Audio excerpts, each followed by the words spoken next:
Assalamualaikum dan salam sejahtera. Salam pendidikan bermutu, insan terdidik, negara sejahtera dan salam sebaru memburu kegemilangan. Hai semua, saya Faikah dari Dream Future Sebaru. Hari ini sedang berlangsungnya Hari Koperasi Sekolah dan pertandingan kawat kaki pada peringkat sekolah di SMK Bandar Baru Sungai Buloh. Mari kita saksikan pertandingan bersama.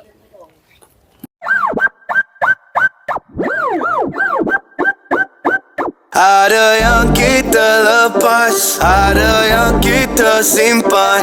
Ku menuju ke depan, menuju dengan lekas. Bertenang kalau ku disuruh, pasti datang sang saka biru. Kami akan menang.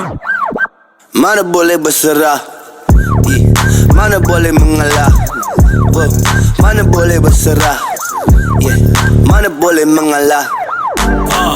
Keras semua unit, rendezvous bertemu di markas sulit. Kita senangkan semua kes rumit, buka file baru yang dah tutup tak payah nak ungkit. Saya boleh perkenalkan diri? Hai, nama saya Safira Alina Binti Syukuri daripada kelas 5 akaun 2. Saya nak tanya, sepanjang latihan kawat, siapa yang paling banyak memberi semangat semasa latihan? Yang banyak memberi semangat kat kita orang semestinya Cikgu Malik dengan Cikgu Zaleha. Mereka selalu ada dengan kita orang. Jaya-jaya pun sama juga selalu ada. Ada yang kita lepas, ada yang kita simpan. Menuju dengan lekas. Bertenang kalau ku disuruh, pasti datang sang saka biru.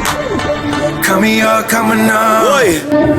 Gelaran Jehan Karet Kaki menjadi milik pasukan Karet Keris. Mana boleh berserah, mana boleh mengalah, mana boleh berserah, mana boleh mengalah. Musuh dalam selimut silap kain mereka hilang.